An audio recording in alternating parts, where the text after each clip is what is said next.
नागपुर में कांग्रेस नेता नाना पटोले ने आगामी चुनाव और राजनीतिक स्थिति को लेकर कई महत्वपूर्ण बयान दिए।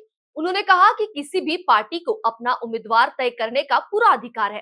कांग्रेस की ओर से आग्रह था कि उद्धव ठाकरे उम्मीदवार बने, लेकिन उनकी पार्टी ने अलग ही निर्णय लिया। पटोले ने बताया कि प्रदेश अध्यक्ष पहले ही संकेत दे चुके हैं कि दोपहर 3 बजे तक स्थिति स्पष्ट हो जाएगी।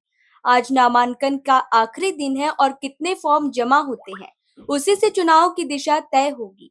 उन्होंने यह भी साफ किया कि कांग्रेस अपना उम्मीदवार जरूर उतारेगी और यदि उम्मीदवार मैदान में रहा तो जीत निश्चित होगी। मी तुम्हाला तेच सांगते की अजून आता फॉर्म भरण्याचा आजचा आखरी दिवस आहे. फॉर्म भरल्यानंतरच आपल्याला या स्ट्रॅटेजीबद्दल भूमिका स्पष्ट करता येईल. मी आज त्याच्यावर प्रतिक्रिया द्यायचं काय कारण नाही आहे. मी तुम्हाला मुद्दामून सांगतो की 3 वाजेपर्यंत जो आज फॉर्म भरायची वेळ आहे त्याच्यानंतरच आपल्याला या सगळ्या भूमिकेला स्पष्ट करतो. काँग्रेसचा उमेदवार आला तर तो जिंकेल हे तुम्हाला मी आतापासून सांगतो. अजून तुम्हाला 30 आता अखेरचा दिवस आहे. फॉर्म भरायच्या पर्यंत मग काय रणनीति करायची ते आम्ही करू. राज्यसभा को लेकर अभी कोई अंतिम चर्चा नहीं हुई है। हालांकि शरद पवार को समर्थन देने का निर्णय पहले सर्वसम्मति से लिया गया है। पटोले ने कहा कि हाईकमान पूरे घटनाक्रम पर नजर बनाए हुए है और टिकट वितरण का निर्णय भी वही करेगा। नाही त्याला दबाव तयार करायचं काही कारण नाही. त्याच्यामुळे आम्ही कुठल्याही दबावाचं राजकारण करत नाही.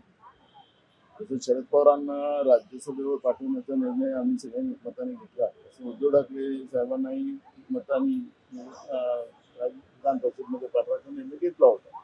त्यांच्या पक्षाने तो निर्णय घेतला तो त्यांच्यासाठी आहे. त्यामुळे आता जे काही फॉर्म भरण्याची प्रक्रिया आज लावलेली आहे, त्यामुळे जी काही प्रक्रिया आपल्याला पाहायला मिळते ती 3 वाजेपर्यंत क्लिअर होईल. संजय राउत और अन्य नेताओं के बयानों पर प्रतिक्रिया देने से उन्होंने इनकार किया।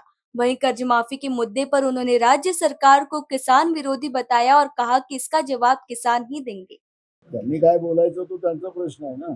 तुम्हाला म्हणून सांगितलं की तुम्ही जे काही भांडण लावण्याचा प्रयत्न करता मी भांडण लावू देणार नाही. जे काँग्रेसला करायचे काँग्रेस आपल्या पद्धतीने करेल.